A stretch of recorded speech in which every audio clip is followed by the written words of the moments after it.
Hi all, good evening.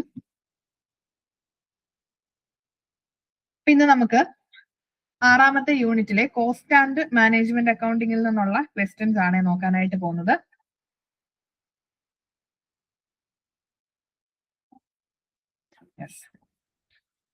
So ഈ ഒരു യൂണിറ്റില് രണ്ട് പാർട്ടായിട്ട് നെക്സ്റ്റ് മൺഡേയിൽ ഇതിന്റെ രണ്ടാമത്തെ പാർട്ട് പഠിക്കാം. അപ്പൊ നമുക്ക് ഇനി ഈ ഒരു യൂണിറ്റ് കൂടെ ഉള്ളൂ, ബാക്കി എല്ലാ യൂണിറ്റുകളും നമ്മൾ ഡിസ്കസ് ചെയ്ത് കഴിഞ്ഞു. ഇന്ന് നമ്മൾ കോസ്റ്റ് ആൻഡ് മാനേജ്മെന്റ് അക്കൗണ്ടിങ്ങിലെ കോസ്റ്റിംഗിന്റെ ഏരിയയിൽ നിന്നുള്ള MCQs ആണ് നോക്കുന്നത്. ദെൻ നെക്സ്റ്റ് മൺഡേയിൽ ഇതിന്റെ രണ്ടാമത്തെ പാർട്ട്, അതായത് 3, 4, 5 മൊഡ്യൂൾസ് നമ്മൾ ഡിസ്കസ് ചെയ്യുന്നതായിരിക്കും.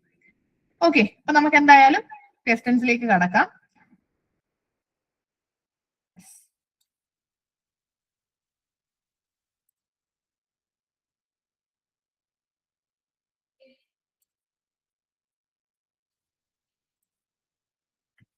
ഫസ്റ്റ് ക്വസ്റ്റ്യൻ നോക്കിക്കേ. Notional cost appearing in the cost accounts only.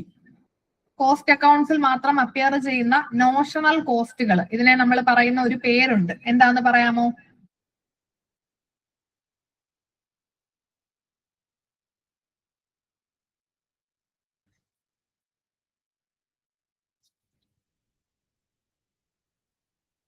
കോസ്റ്റ് അക്കൗണ്ട്സിൽ മാത്രം അപ്പിയർ ചെയ്യുന്നതെന്ന് പറയുമ്പോൾ അവിടെ എന്താ പ്രത്യേകത? നമ്മളുടെ ഫൈനൽ അക്കൗണ്ട്സിലൊന്നും ഇത് കാണത്തില്ല അല്ലെ, ഫൈനാൻഷ്യൽ സ്റ്റേറ്റ്മെന്റുകളിലൊന്നും കാണില്ല. കോസ്റ്റ് അക്കൗണ്ട്സിൽ മാത്രം കാണുന്ന നോഷണൽ കോസ്റ്റുകളെ പറയുന്ന ഒരു പേരുണ്ട്. എന്താണെന്ന് പറയാമോ? കമന്റ് ചെയ്തോ.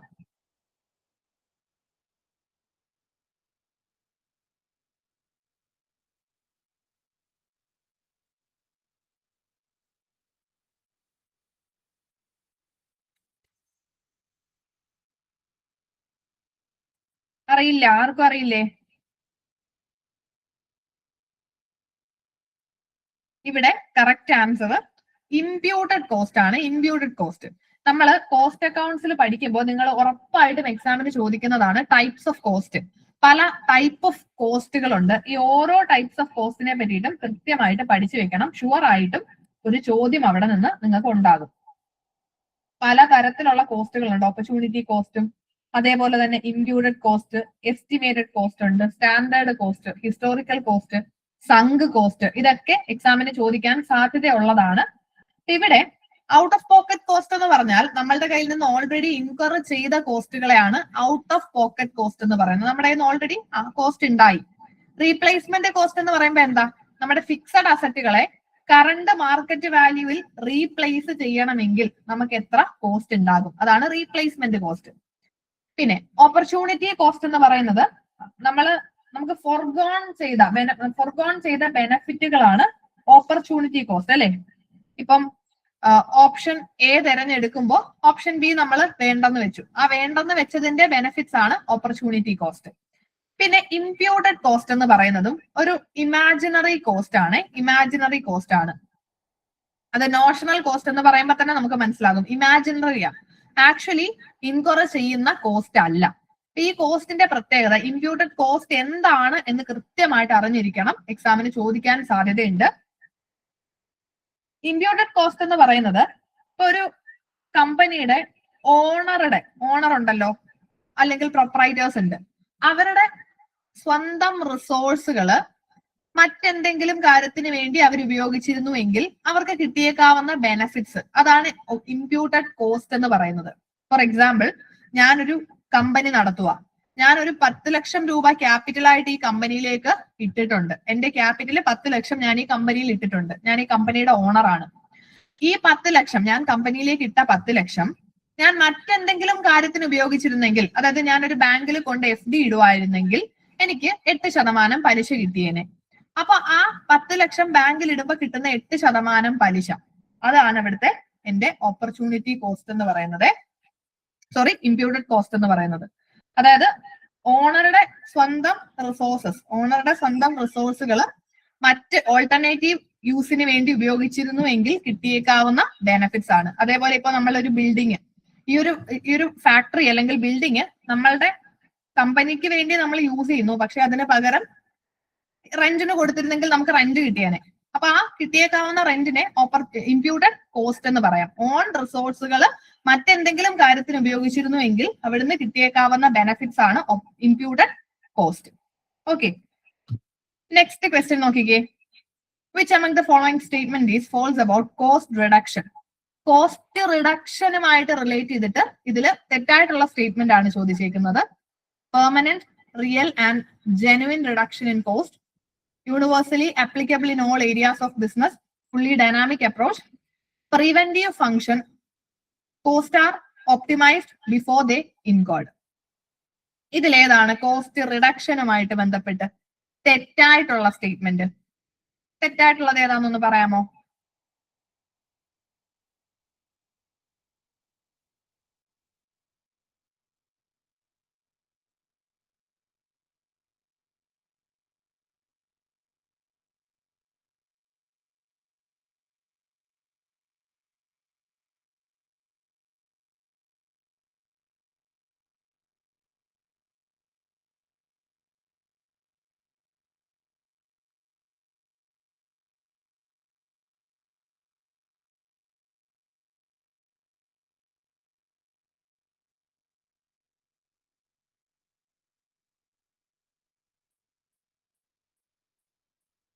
നിങ്ങളൊന്ന് കമന്റ് ചെയ്തോ, ഡൗട്ട് ഉണ്ടെങ്കിലും കുഴപ്പമില്ല, ഒന്ന് ഗസ് ചെയ്തോ.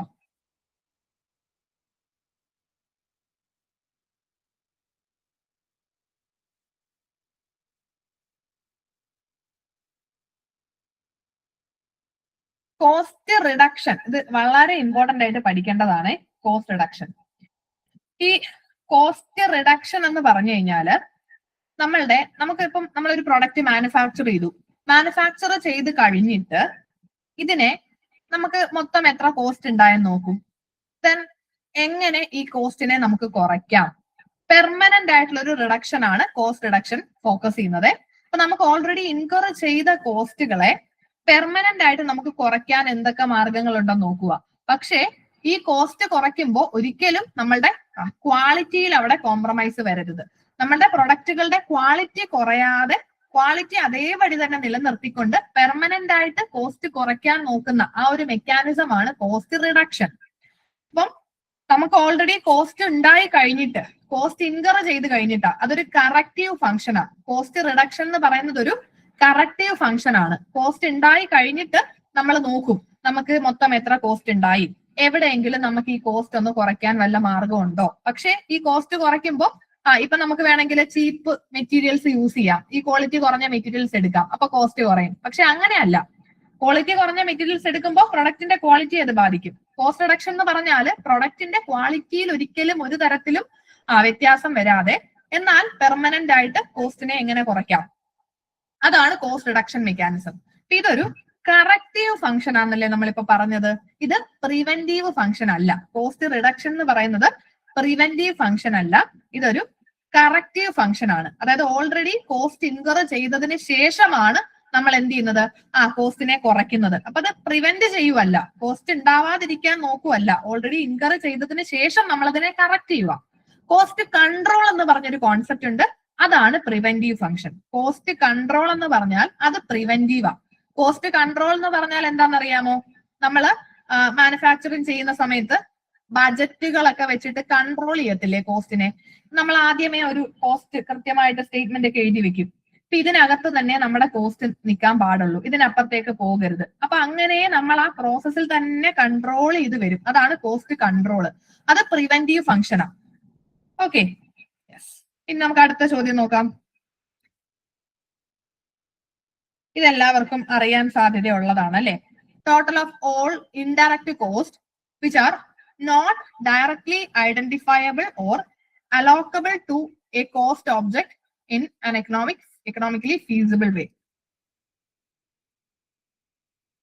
Total of all indirect cost, അത് കേൾക്കുമ്പോ തന്നെ നമുക്ക് മനസ്സിലാകുമല്ലോ ഏതാണെന്നൊന്ന് പറഞ്ഞേ.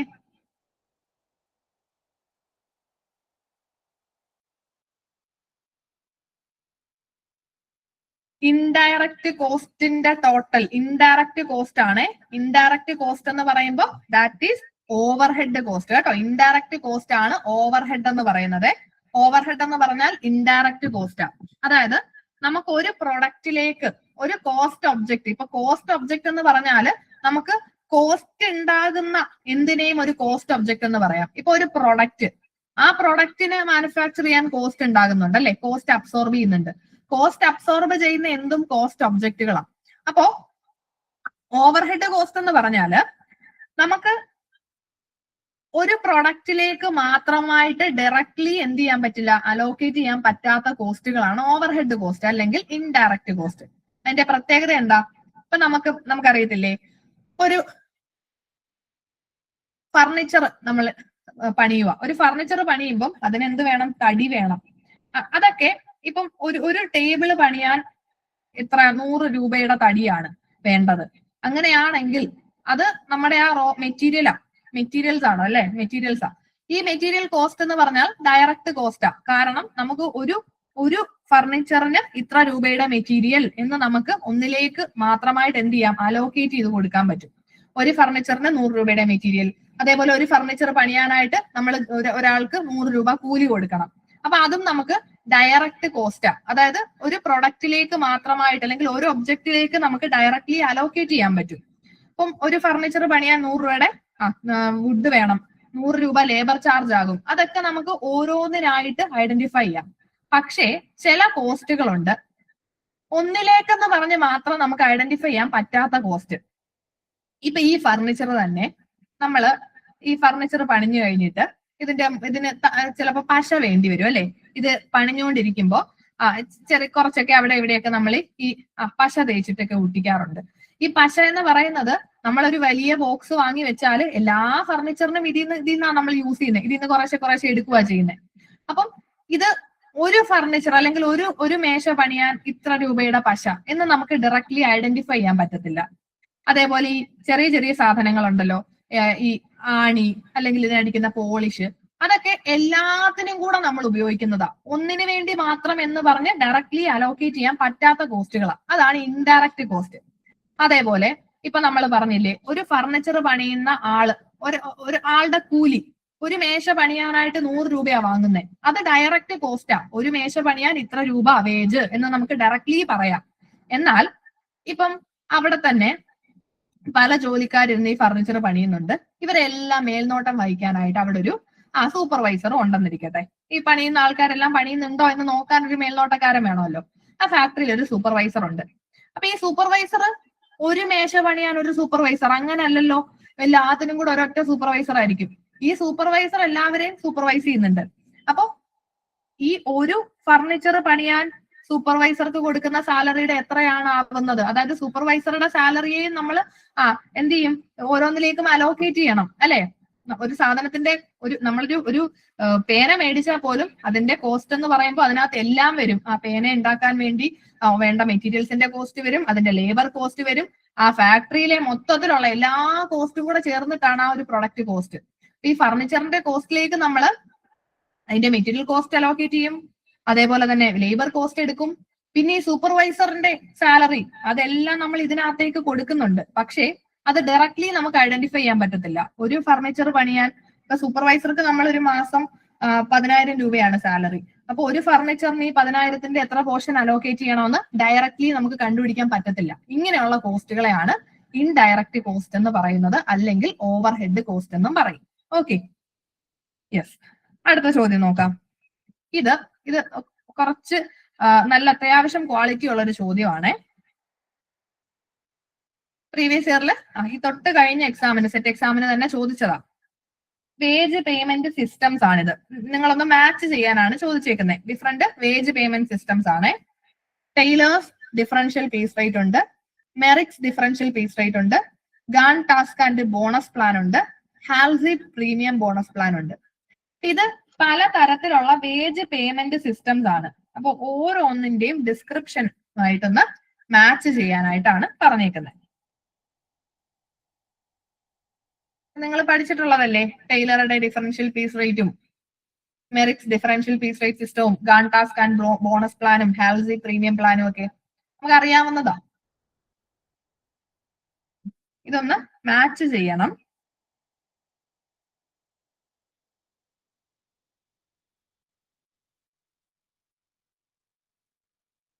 ഓപ്ഷൻസ് കൂടെ നമുക്ക് ഈ ഒരു സ്ലൈഡിലേക്ക് അക്കോമഡേറ്റ് ചെയ്യാൻ പറ്റുന്നില്ല കേട്ടോ. അതുകൊണ്ടാണ് നെക്സ്റ്റ് ഒരു സ്ലൈഡിൽ ഇട്ടേക്കുന്നത്.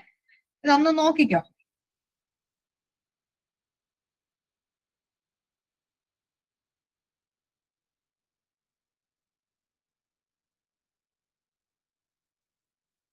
ഒന്ന് ഗസ് ചെയ്യാമോ ആൻസർ?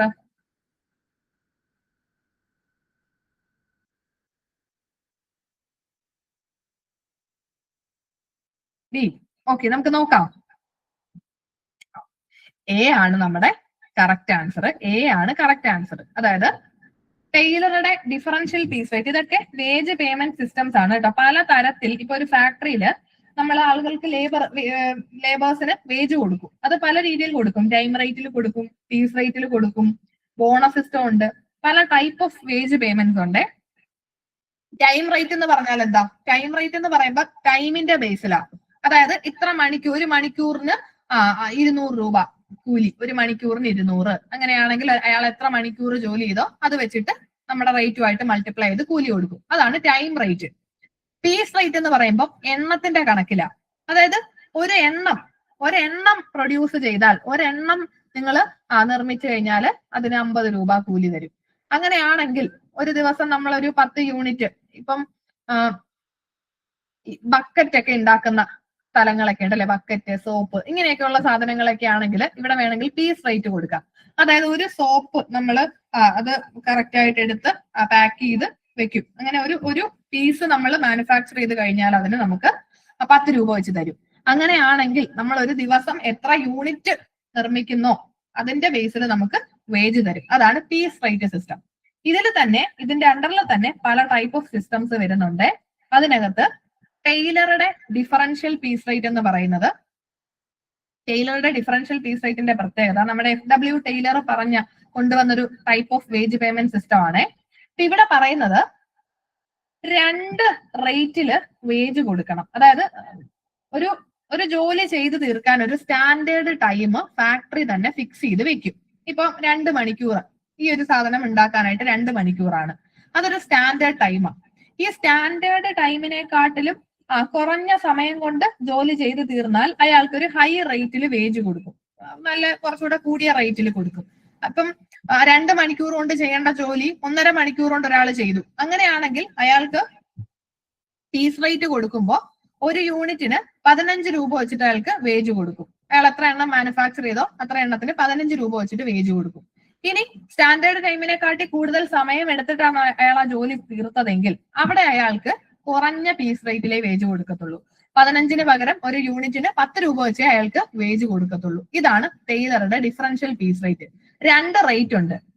അതായത് നല്ല എഫിഷ്യന്റ് ആയിട്ടുള്ള വർക്കർക്ക് ഹയർ റേറ്റും അല്ലാത്തവർക്ക് ലോവർ റേറ്റിലും വേജ് കൊടുക്കും. ഇവിടെ ഒരു ഗ്യാരണ്ടി മിനിമം വേജ് ഒന്നും ഗ്യാരണ്ടി ചെയ്യത്തില്ല. കാരണം ഇപ്പം സ്റ്റാൻഡേർഡ് ടൈം 2 മണിക്കൂറാണ്. ഈ 2 മണിക്കൂറിനകത്ത് ഞാൻ ഒന്നും മാനുഫാക്ചർ ചെയ്തില്ല, എനിക്ക് ഒരു യൂണിറ്റ് പോലും എനിക്ക് നിർമ്മിക്കാൻ പറ്റിയില്ലെങ്കിൽ എനിക്ക് വേജ് ഒന്നും കിട്ടത്തില്ല. പീസ് റേറ്റ് അല്ലേ, വേജ് ഒന്നും കിട്ടില്ല. അപ്പൊ ഒരു മിനിമം വേജ് ഗ്യാരണ്ടി ചെയ്യത്തില്ല. അപ്പൊ എ എന്ന് പറയുന്നത് 3 വരും അല്ലെ? യെസ്. ഇനി മെറിക്സ് ഡിഫറൻഷ്യൽ പീസ് റേറ്റ്, ഇത് നമ്മുടെ ടൈലേഴ്സ് ഡിഫറൻഷ്യൽ പീസ് റേറ്റിന്റെ തന്നെ ഒരു മോഡിഫൈഡ് വേർഷൻ ആണ്. ഇവിടെ വർക്കേഴ്സിനെ 3 കാറ്റഗറി ആയിട്ട് തരംതിരിക്കും. അതായത് 83% വരെ എഫിഷ്യൻസി ഉള്ളവർക്ക് ബേസിക് പീസ് റേറ്റില് വേജ് കൊടുക്കും.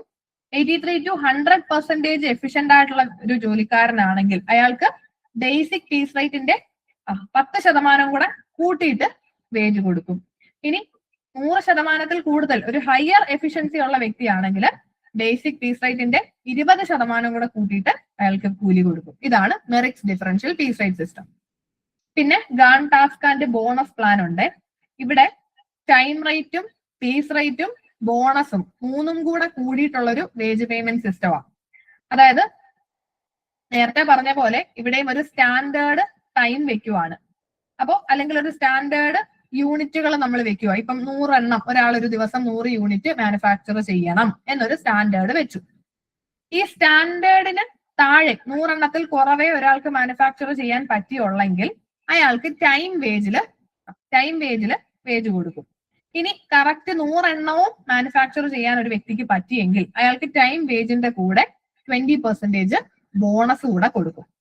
ഇനി സ്റ്റാൻഡേർഡിനെ കാട്ടി കൂടുതൽ, ഇപ്പൊ 100 എന്ന് പറഞ്ഞു, പക്ഷെ അയാൾ 150 എണ്ണം മാനുഫാക്ചർ ചെയ്തെങ്കിൽ ഒരു ഹയർ പീസ് റേറ്റിൽ വേജ് കൊടുക്കും. അതാണ് ഗാൺ ടാസ്കാന്റെ bonus plan. And finally Halsey premium bonus system.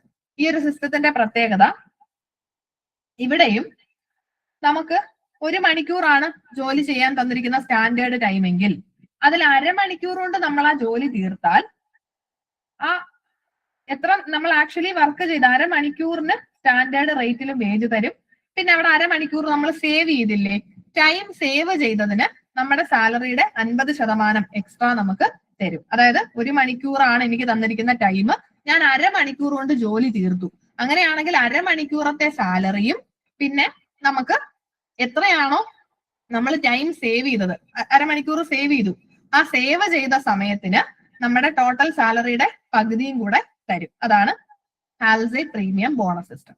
Okay, ഇതൊക്കെ ഇമ്പോർട്ടന്റ് ആയിട്ടുള്ള വേജ് പേയ്മെന്റ് സിസ്റ്റംസ് ആണ് കേട്ടോ. യെസ്, ഇതൊന്ന് നോക്കിക്കേ, ഇതൊരു കാൽക്കുലേഷൻ ആണ്. ക്ലോസിംഗ് സ്റ്റോക്ക് തന്നിട്ടുണ്ട്, purchase, wage paid, opening stock. ഇതിൽ നിന്ന് കോസ്റ്റ് ഓഫ് ഗുഡ്സ് സോൾഡ് കണ്ടുപിടിക്കണം. എങ്ങനെ നമ്മൾ കണ്ടുപിടിക്കും? ക്ലോസിംഗ് സ്റ്റോക്കും പർച്ചേസും വേജും ഓപ്പണിംഗ് സ്റ്റോക്കും തന്നിട്ടുണ്ട്. ഇതിന് എങ്ങനെ കോസ്റ്റ് ഓഫ് ഗുഡ്സ് സോൾഡ് കിട്ടും?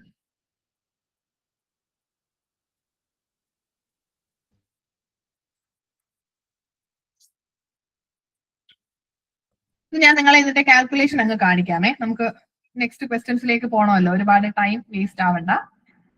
16 lakh ആണ് ഇവിടുത്തെ കോസ്റ്റ് ഓഫ് ഗുഡ്സ് സോൾഡ്. ഇത് എങ്ങനെ കിട്ടിയെന്ന് അറിയാമോ? കോസ്റ്റ് ഓഫ് ഗുഡ്സ് സോൾഡ് കണ്ടുപിടിക്കാൻ സിമ്പിൾ ഫോർമുല ഉണ്ടല്ലേ. ഓപ്പണിംഗ് സ്റ്റോക്കിന്റെ കൂടെ പർച്ചേസ് കൂട്ടുക, അടുത്ത അഡീഷണൽ എക്സ്പെൻസുകൾ കൂട്ടുക, ക്ലോസിംഗ് സ്റ്റോക്ക് അതിൽ നിന്ന് കുറച്ച് കഴിയുമ്പോൾ കോസ്റ്റ് ഓഫ് ഗുഡ്സ് സോൾഡ് കിട്ടും. ഓപ്പണിംഗ് സ്റ്റോക്കിന്റെ കൂടെ opening stock plus purchases plus wage minus closing stock. ഇതാണ് കോസ്റ്റ് ഓഫ് ഗുഡ്സ് സോൾഡ്. ഇത് എങ്ങനെ വേണമെങ്കിലും വരാം. നമ്മുടെ ഓപ്പണിംഗ് സ്റ്റോക്കിന്റെ കൂടെ പർച്ചേസ് കൂട്ടി ഡയറക്റ്റ് എക്സ്പെൻസുകൾ കൂട്ടണം, അതിൽ നിന്ന് ക്ലോസിംഗ് സ്റ്റോക്ക് കുറച്ച് മാറ്റണം. അപ്പോഴാണ് നമ്മുടെ കോസ്റ്റ് ഓഫ് ഗുഡ്സ് സോൾഡ് കിട്ടുന്നത്. അപ്പൊ ആ ഒരു ഫോർമുല ഒന്ന് ഓർത്ത് വെച്ചാൽ മതി, സിമ്പിൾ ആയിട്ട് നമുക്ക് ആൻസർ കിട്ടും. Yes, okay. ഈ ഒരു ക്വസ്റ്റ്യൻ നോക്കിക്കേ. Value engineering is most effective when applied. Value engineering ഏറ്റവും ഇഫക്റ്റീവ് ആയിട്ടുള്ളത് എപ്പോ അപ്ലൈ ചെയ്യുമ്പോഴാണെന്ന് പറയാമോ? After the product is manufactured, during the design stage of product, during the distribution phase, during the marketing phase.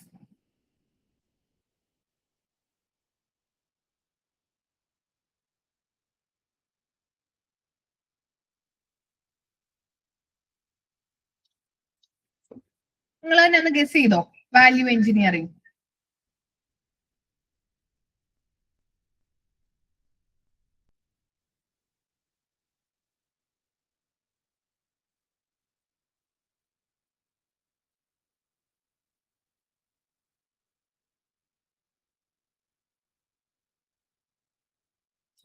ഇവിടെ correct answer option B ആണ്. Designing ഫേസിലാണ് value engineering നമ്മൾ apply ചെയ്യുന്നത്. Value engineering എന്ന് പറഞ്ഞു കഴിഞ്ഞാൽ ഒരു പ്രൊഡക്റ്റിനെ നമുക്ക് ഇംപ്രൂവ് ചെയ്തിട്ട് അതിന്റെ കോസ്റ്റ് കുറച്ചിട്ടും എങ്ങനെ നമുക്ക് അതിനെ കോസ്റ്റ് കുറഞ്ഞ് ഒരു ഇംപ്രൂവ്ഡ് ആയിട്ടും അത്യാവശ്യം ആളുകൾക്ക് മാക്സിമം യൂസേജ് അല്ലെങ്കിൽ അവർക്ക് ഉപയോഗിക്കാൻ പറ്റുന്ന തരത്തിൽ ആളുകൾക്ക് മാക്സിമം സാറ്റിസ്ഫാക്ഷൻ കൊടുക്കുന്ന തരത്തിൽ ആ പ്രൊഡക്റ്റിനെ എങ്ങനെ കൊടുക്കാം. അപ്പൊ അത് ആ പ്രൊഡക്റ്റിന്റെ ഡിസൈനിങ് സ്റ്റേജിൽ തന്നെ നടത്തുന്നതാണ് വാല്യൂ എഞ്ചിനീയറിംഗ് എന്ന് പറയുന്നത്. അതായത് ആ പ്രൊഡക്റ്റ് നമ്മൾ മാനുഫാക്ചർ ചെയ്തില്ല, മാനുഫാക്ചർ ചെയ്യുന്നതിന് മുന്നേ ഏറ്റവും ബെറ്റർ ആയിട്ട്, ഏറ്റവും ബെസ്റ്റ് ആയിട്ട്, ഏറ്റവും കോസ്റ്റ് എഫിഷ്യന്റ് ആയിട്ട്, എന്നാൽ മാക്സിമം ക്വാളിറ്റിയും ഒക്കെ വെച്ചിട്ട് ആളുകൾക്ക് മാക്സിമം വാല്യൂ കിട്ടുന്ന രീതിയിൽ, എന്നാൽ നമ്മുടെ സൈഡിൽ നോക്കുമ്പോൾ കോസ്റ്റ് കുറച്ചിട്ടുള്ള രീതിയിൽ എങ്ങനെ ഈ പ്രൊഡക്റ്റിനെ മാനുഫാക്ചർ ചെയ്യാം എന്നുള്ളത് ആ പ്രൊഡക്റ്റിന്റെ ഡിസൈനിങ് സ്റ്റേജിൽ തന്നെ നമ്മൾ നോക്കും. ഈ വാല്യൂ എഞ്ചിനീയറിംഗ് ഡിസൈനിങ് സ്റ്റേജിൽ തന്നെ നടത്തുന്നതാണ് നല്ലത്. കാരണം അതിന്റെ ആക്ച്വൽ മാനുഫാക്ചറിങ് പോലും തുടങ്ങിയില്ല, അതിന് മുന്നേ നമ്മൾ എന്ത് ചെയ്യണം? വാല്യൂ എഞ്ചിനീയറിംഗ് നടത്തും അല്ലെ. അത് ഫ്യൂച്ചർ ഓറിയന്റഡ് ആക്ഷൻ ആണ് ഈ വാല്യൂ എഞ്ചിനീയറിംഗ് എന്ന് പറയുന്നത്. നമുക്ക് ഈ ഏറ്റവും ബെസ്റ്റ് ആയിട്ട് ഈ പ്രൊഡക്റ്റ് മാനുഫാക്ചർ ചെയ്യണം. അപ്പൊ അങ്ങനെ ചെയ്യണമെങ്കിൽ അതിന് മുന്നേ നമുക്ക് ഡിസൈനിങ് സ്റ്റേജിൽ തന്നെ നമുക്ക് ആ വാല്യൂ എഞ്ചിനീയറിംഗ് നടത്തിയിരിക്കണം. Yes, okay. ഈ ഒരു ക്വസ്റ്റ്യൻ നോക്കിക്കേ. അസേർഷൻ റീസൺ ആണ്. The basic objective of cost accounting is to ascertain cost of a cost center. Reason: the main objective of cost center is to reduce and control the cost of the center.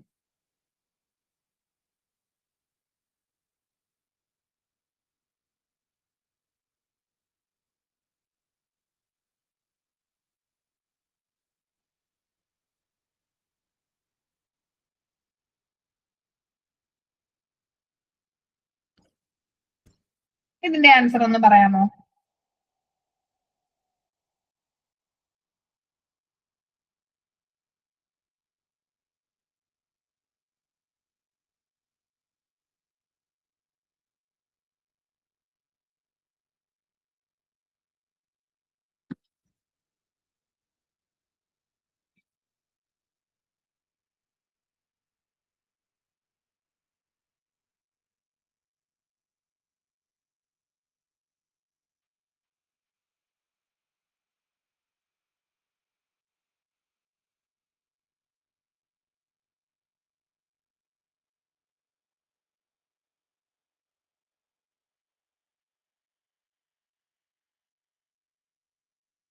ഇവിടെ option B ആണ് correct answer. Option B, അതായത് എയും ആറും രണ്ടും true ആണ്, രണ്ട് സ്റ്റേറ്റ്മെന്റും true ആണ്. പക്ഷെ 6 കറക്റ്റ് എക്സ്പ്ലനേഷൻ അല്ല.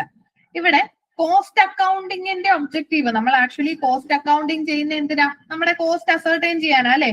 ഒരു കോസ്റ്റ് സെന്ററിൽ ഉണ്ടായ കോസ്റ്റ് അസർട്ടൈൻ ചെയ്യാനാണ്. ഇപ്പൊ നമ്മുടെ ഒരു ഓർഗനൈസേഷനകത്ത് ഡിഫറെന്റ് കോസ്റ്റ് സെന്റേഴ്സ് ഉണ്ട്. അപ്പൊ നമ്മൾ കോസ്റ്റിനെ അലോക്കേറ്റ് ചെയ്ത് കൊടുക്കുന്നതാ ഈ കോസ്റ്റ് സെന്റേഴ്സ്. ഇപ്പം നമ്മുടെ അത് ഡിപ്പാർട്ട്മെന്റുകളാകാം. നമ്മുടെ കമ്പനിയിൽ പല ഡിപ്പാർട്ട്മെന്റ്, ഓരോ ഡിപ്പാർട്ട്മെന്റിനെയും ഓരോ കോസ്റ്റ് സെന്റർ ആയിട്ട് നമുക്ക് വേണമെങ്കിൽ പറയാം. അല്ലെങ്കിൽ ആളുകളെ നമുക്ക് കോസ്റ്റ് സെന്റർ ആയിട്ട് പറയാം. നമുക്ക് എവിടെയൊക്കെ കോസ്റ്റ് ഇൻകർ ചെയ്യുന്നുണ്ടോ അതിനെയൊക്കെ നമ്മൾ ഓരോ കോസ്റ്റ് സെന്റർ ആക്കി പറയുവാണ്. അപ്പൊ ഓരോ ഏരിയയിലും എത്ര കോസ്റ്റ് ഉണ്ടാകുന്നു എന്നുള്ളതാണ് കോസ്റ്റ് അക്കൗണ്ടിങ്ങിൽ നമ്മൾ അസേർട്ടൈൻ ചെയ്യുന്നത്. അപ്പൊ അത് അസേർഷൻ ശരിയാണ്. ഇനി രണ്ടാമത്തെ സ്റ്റേറ്റ്മെന്റ്, കോസ്റ്റ് സെന്ററുകളുടെ ഒബ്ജക്റ്റീവ് എന്താ? ആ കോസ്റ്റ് സെന്ററിലെ കോസ്റ്റിനെ എന്ത് ചെയ്യാം? റെഡ്യൂസ് ചെയ്യുക, കൺട്രോൾ ചെയ്യുക എന്നുള്ളതാണ് ഓരോ കോസ്റ്റ് സെന്ററിന്റെയും ഒബ്ജക്റ്റീവ് അല്ലെ? ഓരോ കോസ്റ്റ് സെന്ററിന്റെയും ഒബ്ജക്റ്റീവ് അതാ. ആ ഒരു സെന്ററിന്റെ കോസ്റ്റിനെ എങ്ങനെ റെഡ്യൂസ് ചെയ്യാം, മാക്സിമം അതിനെ റെഡ്യൂസ് ചെയ്യുക, കൺട്രോൾ ചെയ്യുക, അതാണ് അവരുടെയും ഒബ്ജക്റ്റീവ് വരുന്നത്. രണ്ടും ശരിയാ, ഇൻഡിപെൻഡന്റ്ലി രണ്ട് സ്റ്റേറ്റ്മെന്റും ശരിയാണ്. പക്ഷെ റീസൺ ആയിട്ട് നമുക്ക് പറയാനായിട്ട് ഇതിനെ പറ്റില്ല. ഓക്കെ, ഈ ഒരു ചോദ്യം നോക്കിക്കേ. Assigning cost to activities rather than product or service is known as. കോസ്റ്റുകളെ ഒരു പ്രൊഡക്റ്റിലേക്ക് നമ്മൾ അസൈൻ ചെയ്യുന്നതിന് പകരം ആക്ടിവിറ്റീസിലേക്ക് അസൈൻ ചെയ്ത് കൊടുക്കുന്നതിനെ പറയുന്ന പേരെന്തായിരുന്നു?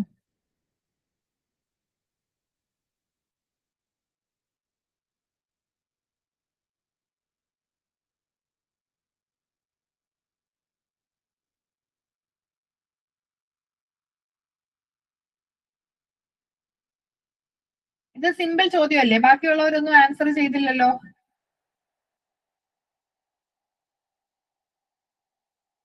യെസ്, ഇവിടെ ഓപ്ഷൻ സി ആണ് കറക്റ്റ് ആൻസർ അല്ലെ?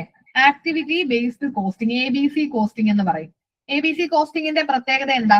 നമ്മൾ ഇവിടെ ഓരോ ആക്ടിവിറ്റിക്കുമാണ് ഒരു പർട്ടിക്കുലർ ആക്ടിവിറ്റിക്ക് എത്ര കോസ്റ്റ് ഉണ്ടാകുന്നു നോക്കിയിട്ട്, ഇപ്പൊ ഒരു പ്രൊഡക്റ്റ് മാനുഫാക്ചർ ചെയ്യുമ്പോൾ അതിന്റെ എൻറ്റയർ കാര്യങ്ങളെയും നമ്മൾ ഓരോ ആക്ടിവിറ്റികളാക്കി അങ്ങ് തരംതിരിക്കുക.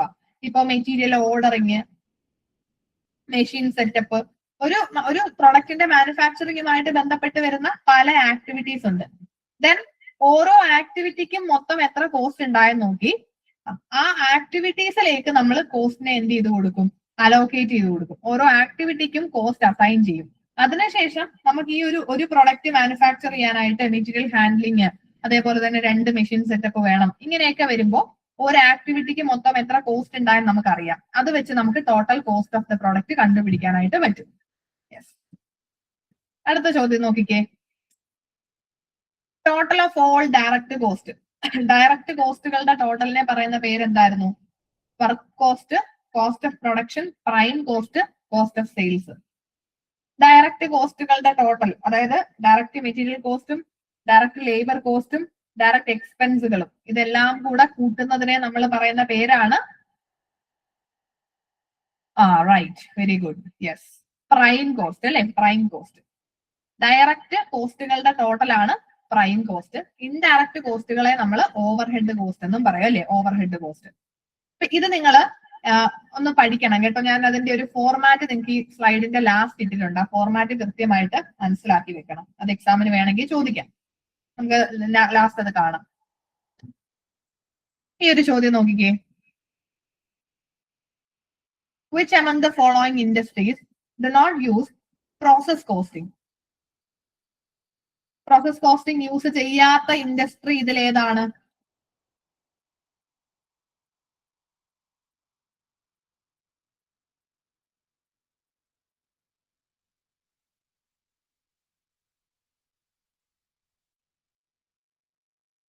Yes yes right, aircraft manufacturing അല്ലെ. ബാക്കി എല്ലായിടത്തും പ്രോസസ് കോസ്റ്റിംഗ് ആയിരിക്കും അപ്ലൈ ചെയ്യുന്നത്. കാരണം എന്തുകൊണ്ടാ? പ്രോസസ് കോസ്റ്റിംഗിന്റെ പ്രത്യേകത നമ്മൾക്കറിയാം. പ്രൊഡക്ഷൻ കണ്ടിന്യൂസ് ആയിരിക്കണം. അതേപോലെ തന്നെ ആ ഒരു പ്രൊഡക്ഷൻ എന്ന് പറയുമ്പോൾ ആ പ്രൊഡക്റ്റ് പല പ്രോസസ്സുകളിൽ കൂടെ കടന്നു പോയിട്ടായിരിക്കും അതൊരു ഫിനിഷ്ഡ് ഗുഡ് ആയിട്ട് മാറുന്നത്. അപ്പൊ ഒരു ഫിനിഷ്ഡ് ഗുഡ് കിട്ടണമെങ്കിൽ അതിന് മുന്നേ പല പല പല പ്രോസസ്സുകളിൽ കൂടെ ആ പ്രൊഡക്റ്റ് കടന്നു പോകണം. എന്നാൽ മാത്രമേ നമുക്ക് ആ ഒരു ഇൻഡസ്ട്രിയിൽ പ്രോസസ് കോസ്റ്റിംഗ് അപ്ലൈ ചെയ്യാനായിട്ട് പറ്റുള്ളൂ. അപ്പൊ പ്രൊഡക്ഷൻ കണ്ടിന്യൂസ് ആയിരിക്കണം. അതേപോലെ തന്നെ മൾട്ടിപ്പിൾ പ്രോസസ്സുകൾ അവിടെ ഉണ്ടായിരിക്കണം. ഇപ്പൊ ഓയിൽ റിഫൈനറി നമുക്കറിയാം. ഓയിൽ റിഫൈനറിയിൽ എന്താ, നമ്മൾ ആദ്യം ക്രൂഡ് ഓയിലാ കുഴിച്ചെടുക്കുന്നത്. ഈ ക്രൂഡ് ഓയിലിനെ പലതരത്തിലുള്ള ഫിൽറ്ററിങ്സ് ഒക്കെ നടത്തിയാണ് ഫൈനലി ഇത് പെട്രോളും ഡീസലും കെറോസിനും ഒക്കെ ആയിട്ട് മാറുന്നത്. അപ്പൊ പല പ്രോസസ്സുകളിൽ കൂടെ ഇത് കടന്നു പോകും. അതേപോലെ ഈ ടെക്സ്റ്റൈൽ മാനുഫാക്ചറിങ്ങില് അവിടെയും നമുക്ക് പല പ്രോസസ് ഉണ്ടല്ലേ. നമ്മളിത് നെയ്തെടുക്കുന്നതും പിന്നെ സ്റ്റിച്ച് ചെയ്യുന്നതും അതിന്റെ കളർ ചെയ്യുന്നതും അങ്ങനെയുള്ള പല പല പ്രോസസ്സുകളുണ്ട്. ഷുഗർ മിൽസിലും അത് തന്നെയാ. ഷുഗർ മിൽസിൽ എന്താ, ഈ കരിമ്പ് നമ്മൾ എടുത്തിട്ട് ഇതിന്റെ ജ്യൂസ് ആദ്യം എടുക്കുന്നു, പിന്നെ ഇതിനെ പല പല പല പ്രോസസ്സിംഗ് നടത്തിയാണ് അതിൽ നിന്ന് ഈ ഷുഗറും ജാഗരിയും ഒക്കെ കിട്ടുന്നത്. എയർക്രാഫ്റ്റ് മാനുഫാക്ചറിങ്ങിൽ അങ്ങനെയല്ല. എയർക്രാഫ്റ്റ് മാനുഫാക്ചറിങ്ങിൽ പ്രോസസ് കോസ്റ്റിംഗ് ആപ്ലിക്കബിൾ അല്ല അല്ലെ. കാരണം എയർക്രാഫ്റ്റ് എന്ന് പറയുമ്പോൾ അത് പല പ്രോസസ്സുകളിൽ കൂടെ ഓരോ പ്രൊഡക്റ്റ് കടന്നു പോകുന്നില്ല. അടുത്ത ക്വസ്റ്റ്യൻ നോക്കിക്കേ. Lubricating oil used in machines. മെഷീൻസിൽ യൂസ് ചെയ്യുന്ന ലൂബ്രിക്കേറ്റിംഗ് ഓയിൽ ഏത് തരത്തിലുള്ള മെറ്റീരിയൽ ആണ്? Indirect material, direct material, direct expense, direct profit.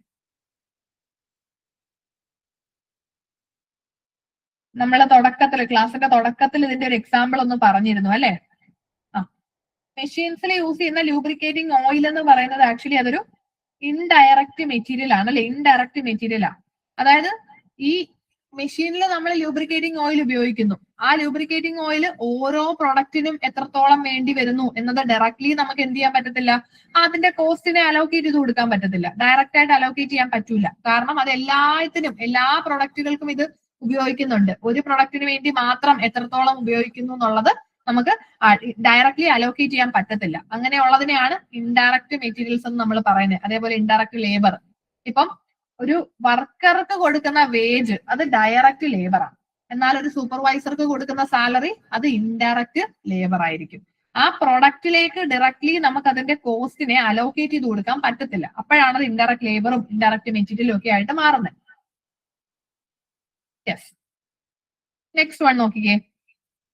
Which of the following item of expenditure is excluded in cost accounting? Cost അക്കൗണ്ടിങ്ങിൽ exclude ചെയ്തിട്ടുള്ളത് ഏത് expenditure ആണെന്ന് പറയാമോ? Replacement cost, direct labour, underwriting commission, research and development cost.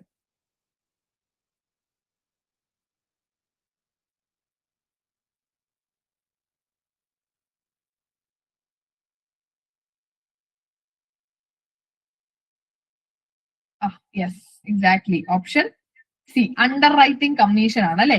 അതായത് cost അക്കൗണ്ടിങ്ങിൽ വരുന്നതാണ് ഈ replacement കോസ്റ്റും ഡയറക്റ്റ് ലേബറും റിസർച്ച് ആൻഡ് ഡെവലപ്മെന്റ് കോസ്റ്റുകളും ഒക്കെ. അണ്ടർ റൈറ്റിംഗ് കമ്മീഷൻ കോസ്റ്റ് അക്കൗണ്ടിൽ വരുന്നതല്ല, അത് കമ്പനി അക്കൗണ്ട്സിൽ വരുന്നതാണ് അല്ലെ. അണ്ടർ റൈറ്റിംഗ് കമ്മീഷൻ എന്ന് പറയുന്നത് കമ്പനീസ് ഷെയറുകൾ ഇഷ്യൂ ചെയ്യുന്നതുമായിട്ട് ബന്ധപ്പെട്ടാണ് അണ്ടർ റൈറ്റിംഗ് കമ്മീഷൻ കൊടുക്കുന്നത്.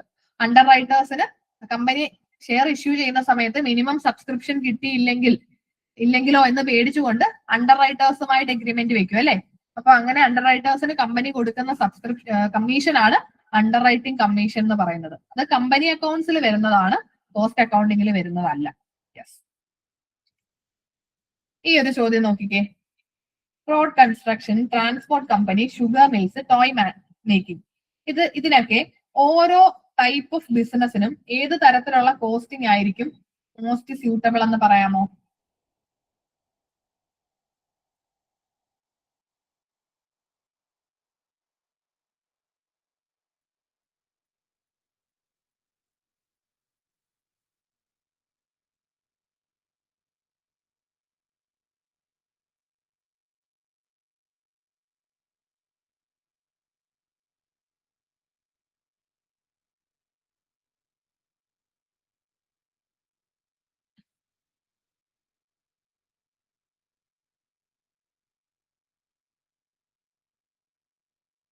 നമുക്ക് നോക്കാം ഏതാണ് correct answer. Yes, right, option A ആണ് കറക്റ്റ് അല്ലെ. റോഡ് കൺസ്ട്രക്ഷൻ ആണെങ്കിൽ അവിടെ കോൺട്രാക്ട് കോസ്റ്റിംഗ്, അതായത് ഒരു സ്പെസിഫിക് സൈറ്റിൽ തന്നെ കുറച്ച് നാളത്തേക്ക് നമ്മൾ ഈ കൺസ്ട്രക്ഷൻ എന്നൊക്കെ പറയുമ്പോൾ ഒരു സ്പെസിഫിക് സൈറ്റിൽ കുറെ നാളത്തേക്ക് ആ ഒരു പണി നടക്കുന്നുണ്ട് അല്ലെ. അങ്ങനെയുള്ള ഏരിയാസിൽ അല്ലെങ്കിൽ അങ്ങനെയുള്ള ബിസിനസ്സുകളിൽ നമുക്ക് കോൺട്രാക്ട് കോസ്റ്റിംഗ് ആയിരിക്കും സ്യൂട്ടബിൾ ആകുന്നത്.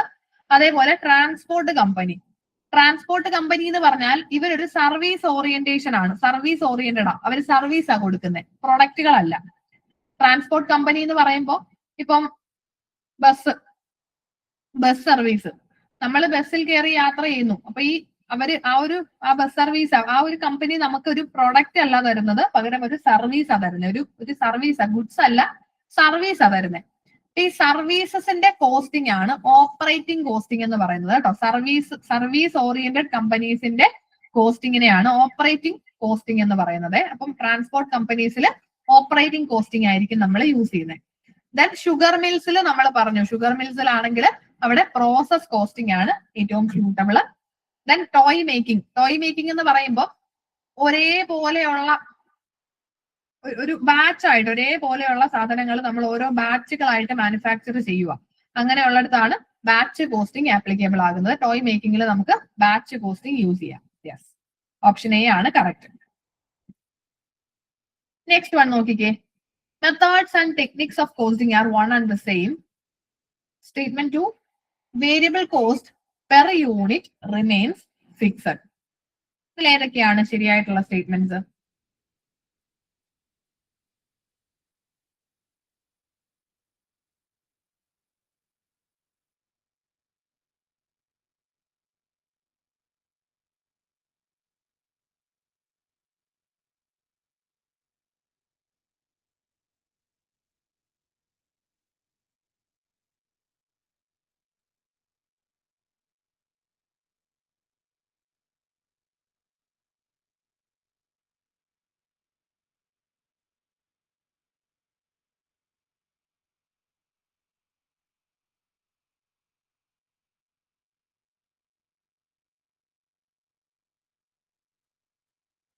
ഇവിടെ ഓപ്ഷൻ ബി ആണ് കറക്റ്റ്. അതായത് സ്റ്റേറ്റ്മെന്റ് 2 മാത്രമാണ്, 2 ശരിയാണ് കേട്ടോ, 2 ശരിയാണ്, 1 തെറ്റാണ്. Methods and techniques of costing രണ്ടും സെയിം അല്ല. മെത്തേഡ്സ് ഓഫ് കോസ്റ്റിംഗും ടെക്നിക്സ് ഓഫ് കോസ്റ്റിംഗും രണ്ടും രണ്ടാണ്. മെത്തേഡ്സ് ഓഫ് കോസ്റ്റിംഗ് എന്ന് പറഞ്ഞാല് ഇത്രയേ ഉള്ളൂ. നമ്മളിപ്പോ കുറച്ച് മുന്നേ കണ്ടില്ലേ, process costing, job costing, batch costing, ഇതൊക്കെയാണ് മെത്തേഡ്സ് ഓഫ് കോസ്റ്റിംഗ്. അതായത് നമുക്ക് എത്ര കോസ്റ്റ് ആയി എന്ന് മാത്രം അസർട്ടൈൻ ചെയ്യുന്നതാണ് കോസ്റ്റിംഗ് മെത്തേഡ്സിന്റെ പ്രത്യേകത. അപ്പൊ ഒന്നെങ്കിൽ ജോബ് കോസ്റ്റിംഗോ പ്രോസസ് കോസ്റ്റിംഗോ ബാച്ച് കോസ്റ്റിംഗോ ഏതെങ്കിലും ഒരു കോസ്റ്റിംഗ് മെത്തേഡ് ഉപയോഗിച്ചിട്ട് നമ്മൾ എന്ത് ചെയ്യും, നമ്മുടെ ടോട്ടൽ കോസ്റ്റ് അസർട്ടൈൻ ചെയ്യും. കോസ്റ്റ് അസർട്ടൈൻ ചെയ്യുക എന്നുള്ളത് മാത്രമാണ് മെത്തേഡ്സ് ഓഫ് കോസ്റ്റിംഗിനകത്ത് വരുന്നത്. ടെക്നിക്സ് ഓഫ് കോസ്റ്റിംഗ് അതല്ല. ടെക്നിക്സ് ഓഫ് കോസ്റ്റിംഗ് വേറെയാ. അതായത് മാർജിനൽ കോസ്റ്റിംഗ്, സ്റ്റാൻഡേർഡ് കോസ്റ്റിംഗ്, അതേപോലെ തന്നെ ബ്രേക്ക് ഈവൻ അനാലിസിസ്, ഇതൊക്കെയാണ് techniques of costing, costing techniques. അപ്പം കോസ്റ്റിംഗ് മെത്തേഡ്സിനകത്താണ് നമ്മൾ ഈ ഒരു പ്രോസസ് കോസ്റ്റിംഗും ജോബ് കോസ്റ്റിംഗും കോൺട്രാക്ട് കോസ്റ്റിംഗും ഒക്കെ പറയുന്നത്. കോസ്റ്റിംഗ് ടെക്നിക്സിൽ വരുന്നതാണ് മാർജിനൽ കോസ്റ്റിംഗും സ്റ്റാൻഡേർഡ് കോസ്റ്റിംഗും ബജറ്ററി കൺട്രോളും ഒക്കെ. അപ്പോ കോസ്റ്റിംഗ് ടെക്നിക്സിന്റെ പ്രത്യേകത ഇവര് കോസ്റ്റ് അസർട്ടൈൻ ചെയ്യാന്ന് മാത്രമല്ല, ഇത് ടെക്നിക്സ് അനലിറ്റിക്കൽ ടൂൾസാ. അതായത് നമുക്ക് എത്ര കോസ്റ്റ് ഉണ്ടായി, ഇതിനെ എങ്ങനെ കൺട്രോൾ ചെയ്യാം, ഇങ്ങനെയുള്ള കാര്യങ്ങൾ നമ്മുടെ കോസ്റ്റിംഗ് ടെക്നിക്കിൽ വരുന്നുണ്ട്. കോസ്റ്റ് കൺട്രോൾ കൂടെ അവിടെ വരുന്നുണ്ട്. ഈ കോസ്റ്റിനെ മിനിമൈസ് ചെയ്യുന്ന എങ്ങനെ മിനിമൈസ് ചെയ്യാം, എങ്ങനെ കൺട്രോൾ ചെയ്യാം, അത് വെച്ചിട്ട് ഫർദർ ഡിസിഷൻ എടുക്കാം. അപ്പൊ ഇതെല്ലാം കോസ്റ്റിംഗ് ടെക്നിക്സിനകത്ത് ഉൾപ്പെടുന്നതാണ്. ഇപ്പൊ മെത്തേഡ്സ് എന്ന് പറഞ്ഞാൽ ഇത്രയേ ഉള്ളൂ, എത്ര കോസ്റ്റ് ഉണ്ടായി എന്ന് നോക്കുക, അത് മാത്രമേ ഉള്ളൂ. ടെക്നിക്സ് ഓഫ് കോസ്റ്റിംഗ് എന്ന് പറയുമ്പോൾ ഈ കോസ്റ്റ് ഉപയോഗിച്ചുകൊണ്ട് ഫ്യൂച്ചർ ഡിസിഷൻസ് എടുക്കുവാണ്. എങ്ങനെ കോസ്റ്റ് കുറയ്ക്കാം, കോസ്റ്റ് എങ്ങനെ കൺട്രോൾ ചെയ്യാം എന്നുള്ള കാര്യങ്ങളാണ് കോസ്റ്റിംഗ് ടെക്നിക്സിൽ വരുന്നത്. അപ്പൊ ടെക്നിക്സിന്റെ പ്രത്യേകത അനലൈസ് ചെയ്യുക, കോസ്റ്റിനെ കൺട്രോൾ ചെയ്യുക, റെഡ്യൂസ് ചെയ്യുക, അതും കൂടെ കോസ്റ്റിംഗ് ടെക്നിക്സിനകത്ത് ഉൾപ്പെടുന്നുണ്ട്. കോസ്റ്റിംഗ് മെത്തേഡ്സിനകത്ത് അതൊന്നും ഇല്ല, ജസ്റ്റ് കോസ്റ്റ് കണ്ടുപിടിക്കുക അത്രയേ ഉള്ളൂ. അതേപോലെ അപ്പോ സ്റ്റേറ്റ്മെന്റ് 1 തെറ്റാ. സ്റ്റേറ്റ്മെന്റ് 2 നോക്കിക്കേ, variable cost per unit remains fixed. അത് ശരിയല്ലേ? നമുക്കറിയാം വേരിയബിൾ കോസ്റ്റ് എന്ന് പറഞ്ഞാൽ വേരി ചെയ്യും അല്ലെ. വേരിയബിൾ കോസ്റ്റ് എന്ന് പറയുമ്പോൾ നമ്മളുടെ പ്രൊഡക്ഷൻ കൂടുന്നതോ കുറയുന്നതോ അനുസരിച്ച് കൂടുകയും കുറയുകയും ചെയ്യുന്ന കോസ്റ്റുകളാണ് വേരിയബിൾ കോസ്റ്റ്. പ്രൊഡക്ഷൻ അനുസരിച്ച് നമ്മുടെ ടോട്ടൽ യൂണിറ്റ് ക്വാണ്ടിറ്റി അനുസരിച്ചുകൊണ്ട് വേരിയബിൾ കോസ്റ്റ് കൂടും. നമ്മൾ കൂടുതൽ എണ്ണം മാനുഫാക്ചർ ചെയ്താൽ വേരിയബിൾ കോസ്റ്റ് കൂടും. അതുകൊണ്ടാണ് ഇതിനെ വേരിയബിൾ എന്ന് പറയുന്നത് അല്ലെ, വേരി ചെയ്യും. പക്ഷേ ആ സ്റ്റേറ്റ്മെന്റ് കണ്ടോ, variable cost per unit remains fixed എന്നാ പറഞ്ഞേക്കുന്നത്. Variable cost per unit variable cost എപ്പോഴും ഫിക്സഡ് ആയിരിക്കത്തില്ലേ? കാരണം നമുക്ക് ഒരു ഫർണിച്ചർ മാനുഫാക്ചർ ചെയ്യാൻ 100 രൂപയുടെ മെറ്റീരിയൽസ് വേണം. ആ മെറ്റീരിയൽസ് എന്ന് പറഞ്ഞാൽ ഒരു വേരിയബിൾ കോസ്റ്റാ. കാരണം നമ്മളുടെ ഈ എണ്ണം കൂടുമ്പോൾ, ഇപ്പം ഒരു ഫർണിച്ചർ എന്നുള്ളിടത്ത് 2 ഫർണിച്ചർ ആയപ്പോ മെറ്റീരിയൽസ് കൂടുതൽ വേണ്ടി വന്നു, മെറ്റീരിയൽ കോസ്റ്റ് അവിടെ കൂടി. അപ്പൊ ഇത് വേരിയബിൾ കോസ്റ്റ് അല്ലെ, മെറ്റീരിയൽ കോസ്റ്റ് എന്ന് പറയുന്നത്. പക്ഷേ പെർ യൂണിറ്റ് വേരിയബിൾ കോസ്റ്റ് എപ്പോഴും ഫിക്സഡ് ആയിരിക്കും. അതായത് ഇപ്പോ മെറ്റീരിയൽ കോസ്റ്റ് തന്നെ, ഒരു ഫർണിച്ചർ മാനുഫാക്ചർ ചെയ്യാൻ 100 രൂപയുടെ മെറ്റീരിയൽ ആണ്. രണ്ടാമത്തെ ഫർണിച്ചർ മാനുഫാക്ചർ ആണെങ്കിലും 100 രൂപയുടെ തന്നെ മെറ്റീരിയൽ വേണം. മൂന്നാമത്തെ ഫർണിച്ചർ മാനുഫാക്ചർ ആണെങ്കിലും 100 രൂപയുടെ മെറ്റീരിയൽ വേണം. ഓരോ യൂണിറ്റ് എടുക്കുമ്പോ, ഓരോ പെർ യൂണിറ്റ് എടുക്കുമ്പോ വേരിയബിൾ കോസ്റ്റ് അത് ഫിക്സഡ് ആയിരിക്കും. ടോട്ടൽ വേരിയബിൾ കോസ്റ്റ് ആണ് വേരി ചെയ്യുന്നത്. ഇപ്പൊ ഒരു യൂണിറ്റ് മാനുഫാക്ചർ ചെയ്യാൻ 100 രൂപയുടെ മെറ്റീരിയൽ വേണ്ടി വന്നു. 2 യൂണിറ്റ് മാനുഫാക്ചർ ചെയ്യണമെങ്കിൽ 200 രൂപയുടെ മെറ്റീരിയൽ വേണം. 5 യൂണിറ്റ് മാനുഫാക്ചർ ചെയ്യണമെങ്കിൽ 500 രൂപയുടെ മെറ്റീരിയൽ വേണം. അപ്പോൾ ടോട്ടൽ വേരിയബിൾ കോസ്റ്റ് കൂടും. ക്വാണ്ടിറ്റി കൂടുന്നതനുസരിച്ച് ടോട്ടൽ വേരിയബിൾ കോസ്റ്റ് കൂടി. പക്ഷെ ഇവിടെയൊക്കെ പെർ യൂണിറ്റ് എടുത്ത് നോക്കിയേ, ഒന്നാമത്തെ യൂണിറ്റിന് 100 രൂപയുടെ വേരിയബിൾ കോസ്റ്റ്, രണ്ടാമത്തെ യൂണിറ്റിന് മാത്രം അതിനു വേണ്ടി 100 രൂപയുടെ വേരിയബിൾ കോസ്റ്റ് തന്നെ അധികമായിട്ട് വേണ്ടി വന്നേ. മൂന്നാമത്തെ യൂണിറ്റ് എടുത്തപ്പോ അതിനു വേണ്ടി അധികമായിട്ട് 100 രൂപയുടെ തന്നെയാണ് വേണ്ടി വന്നേ. അപ്പൊ പെർ യൂണിറ്റ് വേരിയബിൾ കോസ്റ്റ് എപ്പോഴും ഫിക്സഡ് ആയിട്ട് തന്നെ ഇരിക്കും. ടോട്ടൽ വേരിയബിൾ കോസ്റ്റ് ആണ് വേരി ചെയ്യുന്നത് അല്ലെ. പെർ യൂണിറ്റ് ഫിക്സഡ് ആണ്. ഓരോ അധിക യൂണിറ്റുകൾ മാനുഫാക്ചർ ചെയ്യുമ്പോഴും ആ ഒരു യൂണിറ്റിന് വേണ്ടി വരുന്ന വേരിയബിൾ കോസ്റ്റ് എപ്പോഴും സെയിം തന്നെ ആയിരിക്കും. ഓക്കെ, നിങ്ങൾക്ക് ആ കോൺസെപ്റ്റ് കിട്ടിയോ? മനസ്സിലായോ? ഒരു തംസ് ഇട്ടേ മനസ്സിലായെങ്കിൽ.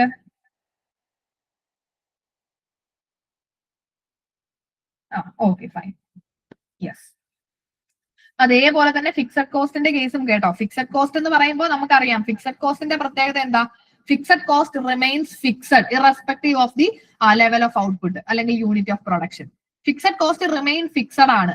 എത്ര എണ്ണം നമ്മൾ 10 എണ്ണം മാനുഫാക്ചർ ചെയ്താലും 100 എണ്ണം മാനുഫാക്ചർ ചെയ്താലും ഇനി ഒന്നും മാനുഫാക്ചർ ചെയ്തില്ലെങ്കിലും ഫിക്സഡ് കോസ്റ്റ് അവിടെ ഫിക്സഡ് ആയിരിക്കും. ഇപ്പം നമ്മുടെ ഫാക്ടറിയുടെ റെന്റ് നമ്മളൊരു 5000 രൂപ റെന്റ് കൊടുക്കുന്നു. അപ്പം നമ്മൾ 10 ഫർണിച്ചർ മാനുഫാക്ചർ ചെയ്താലും 100 ഫർണിച്ചർ മാനുഫാക്ചർ ചെയ്താലും മാസം റെന്റ് 5000 തന്നെ. അത് നമ്മളെ എന്ത് ചെയ്യത്തില്ല, ക്വാണ്ടിറ്റിയെ എഫക്ട് ചെയ്യരുത്. ക്വാണ്ടിറ്റിയെ ബേസ് ചെയ്തിട്ടല്ല. നമ്മൾ എത്ര കൂടുതൽ മാനുഫാക്ചർ ചെയ്താലും എത്ര കുറച്ച് മാനുഫാക്ചർ ചെയ്താലും ഈ റെന്റ് എന്ന് പറയുന്നത് 5000 തന്നെ കൊടുക്കേണ്ടി വരും. അപ്പം ക്വാണ്ടിറ്റി എത്ര കൂടിയാലും കുറഞ്ഞാലും ഫിക്സഡ് കോസ്റ്റുകൾ ഫിക്സഡ് ആയിരിക്കും. പക്ഷേ അവിടെയും ഇതിന്റെ ഒരു ചെറിയ കോൺസെപ്റ്റ് അതിനകത്തും വരുന്നുണ്ട്. ഫിക്സഡ് കോസ്റ്റ് സാധാരണ ടോട്ടൽ ഫിക്സഡ് കോസ്റ്റ് എപ്പോഴും ഫിക്സഡ് ആണ്. ക്വാണ്ടിറ്റി കൂടിയാലും കുറഞ്ഞാലും ടോട്ടൽ ഫിക്സഡ് കോസ്റ്റ് മാറത്തില്ല. പക്ഷേ പെർ യൂണിറ്റ് ഫിക്സഡ് കോസ്റ്റ് എടുക്കുമ്പോൾ ടോട്ടൽ ക്വാണ്ടിറ്റി ടോട്ടൽ ക്വാണ്ടിറ്റി കൂടുമ്പോ, നമ്മൾ മാനുഫാക്ചർ ചെയ്യുന്ന ടോട്ടൽ ക്വാണ്ടിറ്റി കൂടുമ്പോ പെർ യൂണിറ്റ് ഫിക്സഡ് കോസ്റ്റ് കുറയും. ക്വാണ്ടിറ്റി കൂടുമ്പോ പെർ യൂണിറ്റ് ഫിക്സഡ് കോസ്റ്റ് എന്ത് ചെയ്യും? കുറയും. എങ്ങനെയാ കുറയുന്നത്? ടോട്ടൽ ഫിക്സഡ് കോസ്റ്റ് എപ്പോഴും ഫിക്സഡാ, പക്ഷെ ഒരു യൂണിറ്റിന്റെ മാത്രം എടുക്കുമ്പോ ക്വാണ്ടിറ്റി കൂടുമ്പോ പെർ യൂണിറ്റ് ഫിക്സഡ് കോസ്റ്റ് കുറയും. കാരണം ഇപ്പൊ നമുക്ക് 10 എണ്ണം മാനുഫാക്ചർ ചെയ്തപ്പോ 5000 രൂപയാ ഫാക്ടറിക്ക് റെന്റ് കൊടുക്കുന്നത്. അപ്പൊ ഈ 5000 എന്ന് പറഞ്ഞ റെന്റിനെ 10 ഡിവൈഡ് ചെയ്ത് ഓരോന്നിലോട്ട് നമ്മൾ ആ കോസ്റ്റ് ഇൻക്ലൂഡ് ചെയ്യിപ്പിക്കും. ഇനി 10 എണ്ണത്തിന്റെ സ്ഥാനത്ത് 20 എണ്ണം മാനുഫാക്ചർ ചെയ്തപ്പോഴും റെന്റ് 5000 തന്നെ, ടോട്ടൽ ഫിക്സഡ് കോസ്റ്റ് ഫിക്സഡാ. അപ്പൊ ആ 5000ത്തിനെ നമ്മൾ ഇവിടെ എന്താ 20 ആയിട്ടാണ് ഡിവൈഡ് ചെയ്യുന്നത്. 20 എണ്ണം മാനുഫാക്ചർ ചെയ്തല്ലോ, അപ്പൊ 20 എണ്ണത്തിലേക്ക് നമുക്ക് ആ കോസ്റ്റിനെ എന്ത് ചെയ്യാം? സ്പ്രെഡ് ചെയ്യാം. ഇനി നമ്മൾ 100 എണ്ണം മാനുഫാക്ചർ ചെയ്തു, അങ്ങനെയാണെങ്കിൽ ഈ 5000 ഫിക്സഡ് കോസ്റ്റ് അവിടെ മാറത്തില്ല, ടോട്ടൽ ഫിക്സഡ് കോസ്റ്റ് 5000 തന്നെ ആയിരിക്കും. അപ്പൊ ഈ 5000ത്തിനെ 100 എണ്ണത്തിലേക്ക് നമുക്ക് എന്ത് ചെയ്യാം? സ്പ്രെഡ് ചെയ്യാം. അപ്പം 100 ആയിട്ട് ഡിവൈഡ് ചെയ്യും. അപ്പൊ ഓരോ യൂണിറ്റിലേക്കും അലോക്കേറ്റ് ചെയ്യുന്ന ഫിക്സഡ് കോസ്റ്റിന്റെ മൂല്യം കുറയും, അല്ലെ? ഫിക്സഡ് കോസ്റ്റ് കുറഞ്ഞിരിക്കും. അപ്പൊ ടോട്ടൽ ക്വാണ്ടിറ്റി ഓഫ് ഔട്ട്പുട്ട് കൂടുമ്പോ പെർ യൂണിറ്റ് ഫിക്സഡ് കോസ്റ്റ് കുറയും. ടോട്ടൽ ഫിക്സഡ് കോസ്റ്റ് കോൺസ്റ്റന്റ് ആയിരിക്കും. കിട്ടിയോ? ആ കോൺസെപ്റ്റ് കിട്ടിയോ?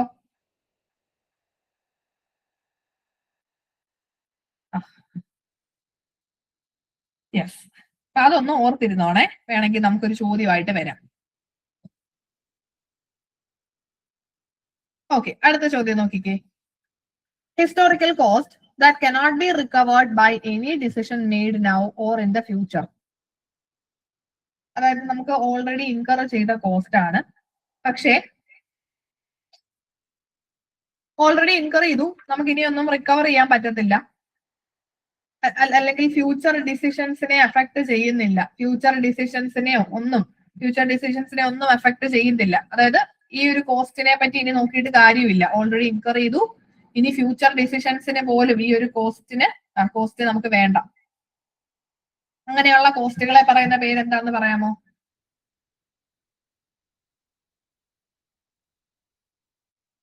Yes, very good.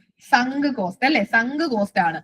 Sunk cost ഇപ്പൊ മുങ്ങിപ്പോയി എന്ന് പറയത്തില്ലേ, അതേപോലെ നമുക്ക് ഓൾറെഡി അത് ഇൻകർ ചെയ്തു. നമുക്ക് എപ്പോഴോ പാസ്റ്റില് ഓൾറെഡി നമുക്ക് ഇൻകർ ചെയ്ത് കഴിഞ്ഞൊരു കോസ്റ്റാ. ഇനിയിപ്പോ നമുക്ക് ആ കോസ്റ്റിനെ പറ്റിയിട്ട്, ആ കോസ്റ്റ് നമ്മുടെ ഫ്യൂച്ചർ ഡിസിഷൻ മേക്കിങ്ങിനെ ഒന്നും എന്ത് ചെയ്യത്തില്ല, ഇൻഫ്ലുവൻസ് ചെയ്യുന്നില്ല. അത് നമുക്ക് വേണ്ട. ഫ്യൂച്ചർ ഡിസിഷൻസിനെ ഒന്നും അഫക്ട് ചെയ്യാത്ത കോസ്റ്റുകളാണ് സങ്ക് കോസ്റ്റ്. ഓക്കെ, അടുത്ത ചോദ്യം നോക്കിക്കേ. When actual production is more than the normal output, the difference is called the actual production. Normal ഔട്ട്പുട്ടിനെക്കാട്ടി കൂടുതലാണെങ്കിൽ അവിടെ നമുക്ക് എന്താ കിട്ടിയേ? അബ്നോർമൽ ലോസ് ആണോ, അബ്നോർമൽ ഗെയിൻ ആണോ, നോർമൽ ലോസ് ആണോ, നോർമൽ പ്രോഫിറ്റ് ആണോ?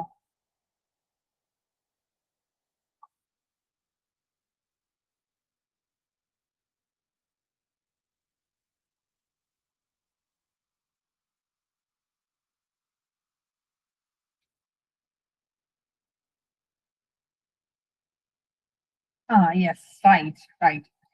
അബ്നോർമൽ ഗെയിൻ ആണ് അല്ലെ? അപ്പൊ നമ്മുടെ നോർമൽ ഔട്ട്പുട്ട് എന്ന് പറഞ്ഞാൽ സാധാരണ നോർമൽ കണ്ടീഷൻസിൽ നമ്മൾ നോക്കുവാണെങ്കിൽ നമുക്ക് ഇത്ര മെറ്റീരിയൽസും ഇത്ര ലേബറും ഒക്കെ വെച്ചിട്ട് നമ്മൾ ജോലി ചെയ്യുമ്പോൾ 100 യൂണിറ്റ് ആണ് ഔട്ട്പുട്ട് കിട്ടുന്നത്. എന്നാൽ ആക്ച്വൽ പ്രൊഡക്ഷൻ അതിനെക്കാട്ടി കൂടി. 100 യൂണിറ്റ് പ്രതീക്ഷിച്ചെടുത്ത് നമുക്ക് 120 യൂണിറ്റ് കിട്ടി. അപ്പൊ ആ 20 യൂണിറ്റ് നമുക്ക് കിട്ടിയ അബ്നോർമൽ ഗെയിൻ ആണ് അല്ലെ? അബ്നോർമൽ ഗെയിൻ ആണ്. യെസ്. ഇതൊന്ന് നോക്കിക്കേ. കോസ്റ്റ് പൂളും കോസ്റ്റ് ഡ്രൈവറുമായിട്ട് മാച്ച് ചെയ്യാനാ പറഞ്ഞേക്കുന്നത്. കോസ്റ്റ് പൂൾ എന്ന് പറയുമ്പോ നമ്മൾ നേരത്തെ പറഞ്ഞ നമുക്ക് കോസ്റ്റ് ഇൻകർ ചെയ്യുന്ന ഓരോ ഏരിയാസിലെയും, ഇപ്പൊ മെറ്റീരിയൽ ഹാൻഡ്ലിങ്ങിന് വേണ്ടി കോസ്റ്റ് ഉണ്ടാകും, മെറ്റീരിയൽ സെറ്റപ്പിന് കോസ്റ്റ് ഉണ്ടാകും, ഫാക്ടറി മെയിൻ്റനൻസ് നമുക്ക് കോസ്റ്റ് ഉണ്ടാകുന്ന ഒരു ഏരിയ ആണ്, ക്വാളിറ്റി കൺട്രോൾ അതും നമുക്ക് കോസ്റ്റ് ഉണ്ടാകുന്ന ഏരിയാസാണ്. അപ്പൊ ഈ മെറ്റീരിയൽ ഹാൻഡ്ലിങ്ങിന് ഫാക്ടറിയിൽ മൊത്തം എത്ര കോസ്റ്റ് ഉണ്ടായി, അതാണ് ഇവിടെ മെറ്റീരിയൽ ഹാൻഡ്ലിംഗ് കോസ്റ്റ് പൂൾ എന്ന് പറയുന്നത്.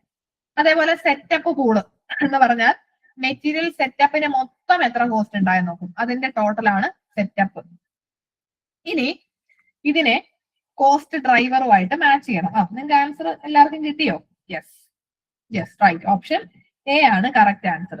ഈ കോസ്റ്റ് പൂളിനെ കോസ്റ്റ് ഡ്രൈവറുമായിട്ട് മാച്ച് ചെയ്യണം. കോസ്റ്റ് ഡ്രൈവർ എന്ന് പറഞ്ഞാൽ എന്താ?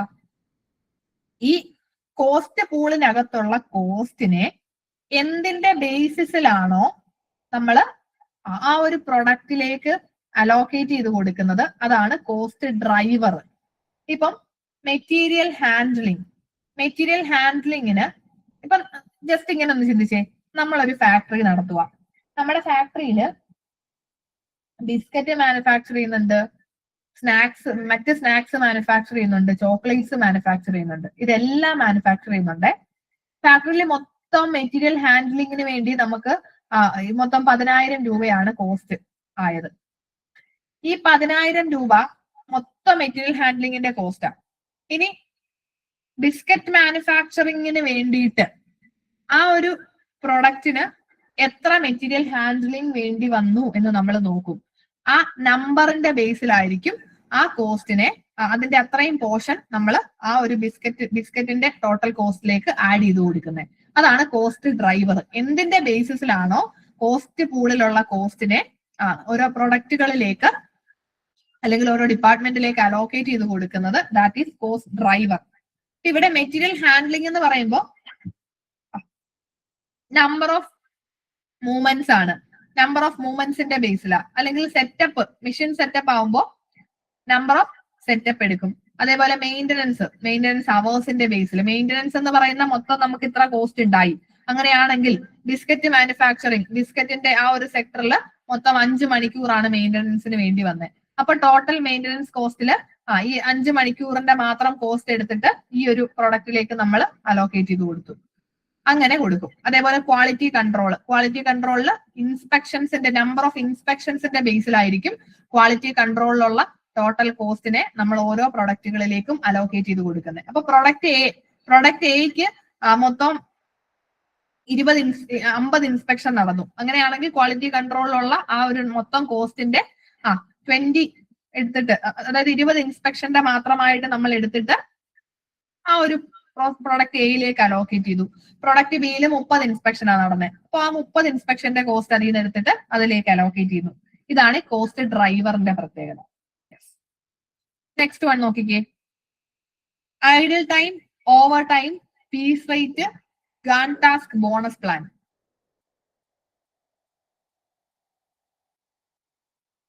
ഇതെങ്ങനെയാണ് നമ്മൾ മാച്ച് ചെയ്യാം?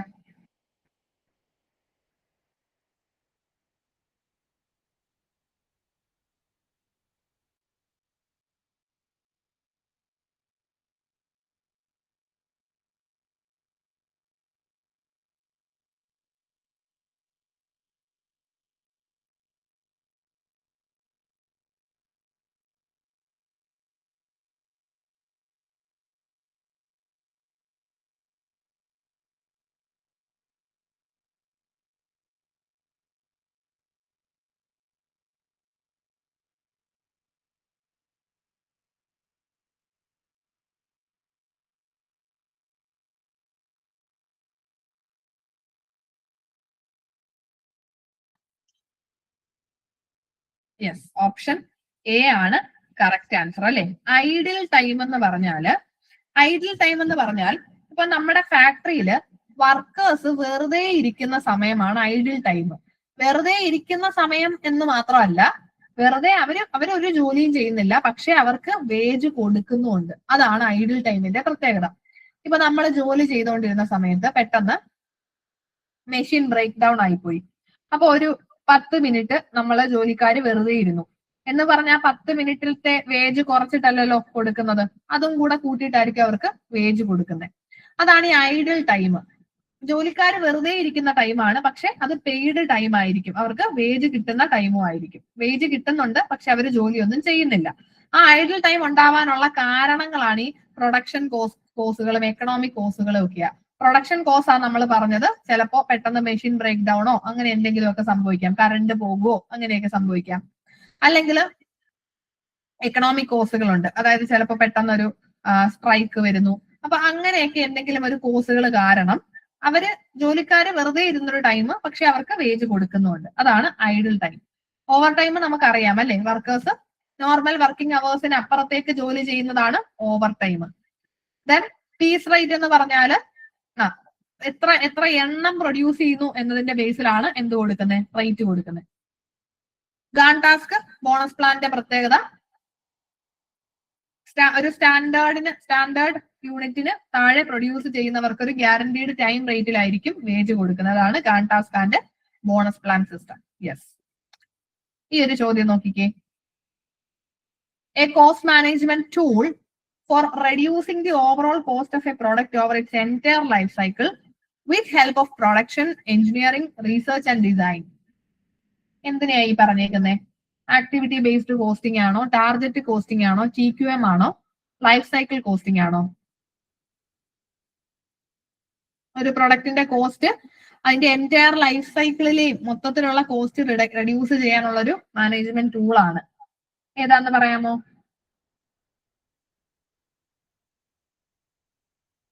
ഇവിടെ നമുക്കൊരു ഈ ഒരു ലൈഫ് സൈക്കിൾ കോസ്റ്റിംഗുമായിട്ട് നമുക്കൊരു കൺഫ്യൂഷൻ വരും. പക്ഷേ ഇവിടെ ആൻസർ ടാർഗറ്റ് കോസ്റ്റിംഗ് ആണ് കേട്ടോ. ടാർഗറ്റ് കോസ്റ്റിംഗ് എന്താന്ന് വെച്ച് കഴിഞ്ഞാല് ലൈഫ് സൈക്കിൾ കോസ്റ്റിംഗ് എന്ന് പറയുന്നത് ഒരു കോസ്റ്റ് മാനേജ്മെന്റ് ടൂൾ അല്ല. അത് ലൈഫ് സൈക്കിൾ കോസ്റ്റിംഗ് ഇത്രയേ ഉള്ളൂ. ഒരു പ്രൊഡക്റ്റിന്റെ എൻറ്റയർ ലൈഫ് സൈക്കിളിൽ മൊത്തം എത്ര കോസ്റ്റ് ഉണ്ടായി എന്ന് അസർട്ടൈൻ ചെയ്യുന്നു, അത്രയേ ഉള്ളൂ ലൈഫ് സൈക്കിൾ കോസ്റ്റിംഗ്.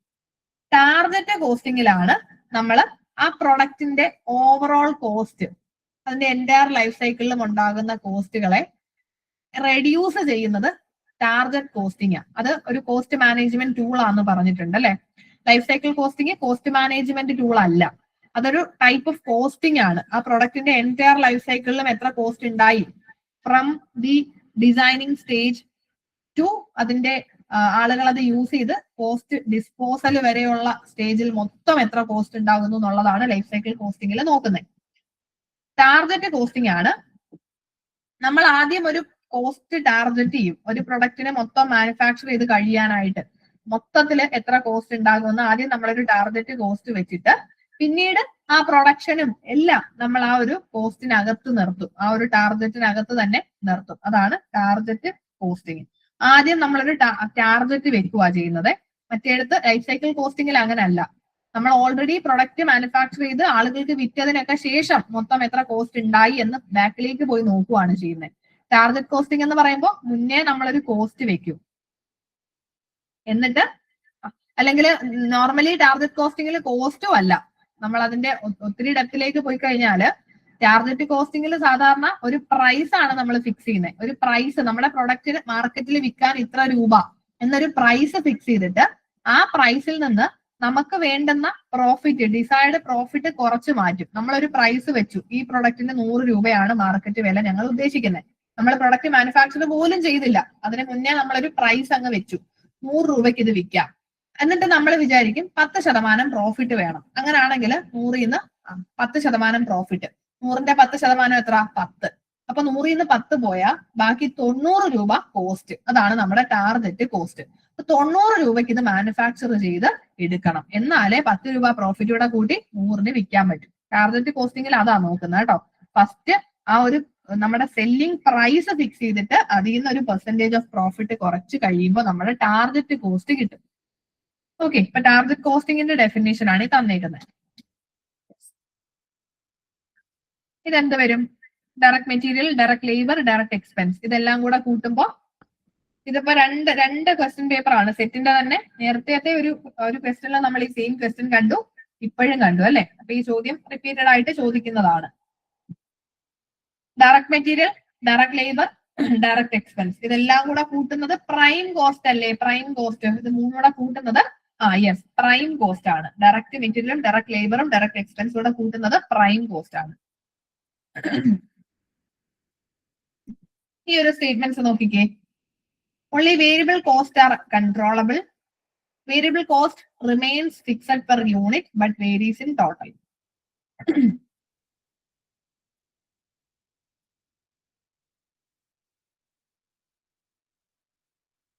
ഇതിൽ ഏതൊക്കെ സ്റ്റേറ്റ്മെന്റുകളാണ് ശരി?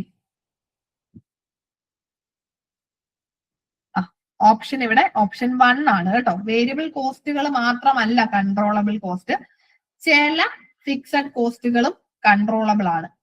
ചില ഫിക്സഡ് കോസ്റ്റുകൾ നമുക്ക് കൺട്രോൾ ചെയ്യാൻ പറ്റും, ഇവിടെ വേരിയബിൾ കോസ്റ്റുകളെ മാത്രമേ കൺട്രോൾ ചെയ്യാൻ പറ്റുള്ളൂ എന്ന് പറഞ്ഞിരിക്കുന്ന സ്റ്റേറ്റ്മെന്റ് തെറ്റാണ്. കാരണം ചില ഫിക്സഡ് കോസ്റ്റുകൾ നമുക്ക് കൺട്രോൾ ചെയ്യാൻ പറ്റുന്ന കോസ്റ്റുകളും ഉണ്ട്. യെസ്, ഓപ്ഷൻ 2 ശരിയായിട്ടുള്ള സ്റ്റേറ്റ്മെന്റ് ആണ്.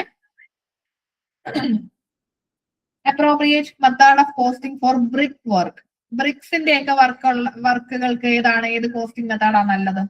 ബ്രിക്ക്, ഈ നമ്മളെ കണ്ടിട്ടില്ലേ ഈ കട്ടയുടെ ഒക്കെ ഫാക്ടറീസ്,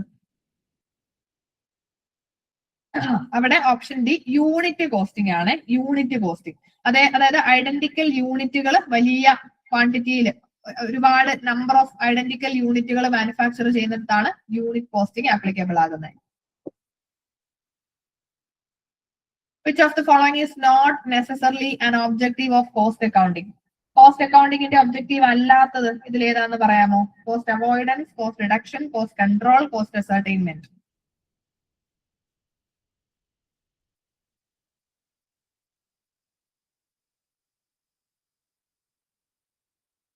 യെസ്, ഓപ്ഷൻ എ ആണ്. കോസ്റ്റ് അവോയ്ഡൻസ് അല്ലെ? അവോയ്ഡൻസ് എന്ന് പറയുന്നത് നമ്മുടെ ഒബ്ജക്റ്റീവ് അല്ല. റിഡക്ഷനും കൺട്രോളും കോസ്റ്റ് അസർട്ടൈൻമെന്റും ഒക്കെ കോസ്റ്റ് അക്കൗണ്ടിങ്ങിന്റെ ഒബ്ജക്റ്റീവ്സ് ആണ്.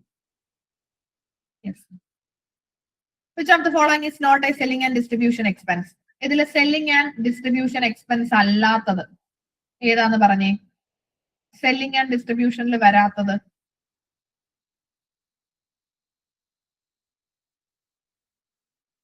യെസ്, ഡിപ്രീസിയേഷൻ ഓൺ മെഷീനറി അല്ലെ? മെഷീനറി ഡിപ്രീസിയേഷൻ സെല്ലിംഗ് ആൻഡ് ഡിസ്ട്രിബ്യൂഷനിൽ വരുന്നതല്ല. ഇവിടെ കോസ്റ്റ് ഷീറ്റിൽ വരുന്ന ഐറ്റംസിനെ കറക്റ്റ് സീക്വൻസിലേക്ക് അറേഞ്ച് ചെയ്യാനാണ് ചോദിച്ചേക്കുന്നത്. Cost of goods sold, work cost, cost of sales, prime cost, gross work cost, cost of production. ഇത് കറക്റ്റ് ആയിട്ട് എങ്ങനെ ഇതിന്റെ സീക്വൻസ് വരും എന്നുള്ളതാ ചോദ്യം. അപ്പൊ നമ്മുടെ ടൈം കഴിഞ്ഞു അല്ലെ? നമുക്ക് ആൻസറിലേക്ക് ഒന്ന് പോകാമേ. ഇവിടെ ഫസ്റ്റ് നമ്മുടെ പ്രൈം കോസ്റ്റ്, അതായത് ഡയറക്റ്റ് മെറ്റീരിയലും ഡയറക്ട് ലേബറും ഡയറക്ട് എക്സ്പെൻസും എല്ലാം കൂടെ കൂട്ടി പ്രൈം കോസ്റ്റ് ആയിരിക്കും കിട്ടുന്നത്. പിന്നീട് next one is gross work cost, then work cost, പിന്നെ cost of production, cost of goods sold, cost of sales. ഇതെങ്ങനെ വരും നോക്കിക്കേ. പ്രൈം കോസ്റ്റ് എന്ന് പറഞ്ഞാൽ ഡയറക്റ്റ് എക്സ്പെൻസുകളെല്ലാം കൂട്ടി പ്രൈം കോസ്റ്റ് കിട്ടി. അതിന്റെ കൂടെ ഫാക്ടറി ഓവർഹെഡ് കൂട്ടുമ്പോൾ വർക്ക് കോസ്റ്റ് കിട്ടും, അല്ലെങ്കിൽ ഫാക്ടറി കോസ്റ്റ് എന്നും അതിനെ പറയുവേ, വർക്ക് കോസ്റ്റ് എന്ന് കിട്ടും. അതിന്റെ കൂടെ ഓഫീസ് ആൻഡ് അഡ്മിനിസ്ട്രേഷൻ ഓവർഹെഡ് കൂട്ടുമ്പോഴാണ് കോസ്റ്റ് ഓഫ് പ്രൊഡക്ഷൻ കിട്ടുന്നത്. അതിൽ ഓപ്പണിംഗ് സ്റ്റോക്കും ക്ലോസിംഗ് സ്റ്റോക്കിന്റെ ഒക്കെ അഡ്ജസ്റ്റ്മെന്റ് ചെയ്ത് കഴിയുമ്പോൾ കോസ്റ്റ് ഓഫ് ഗുഡ്സ് സോൾഡ് കിട്ടും.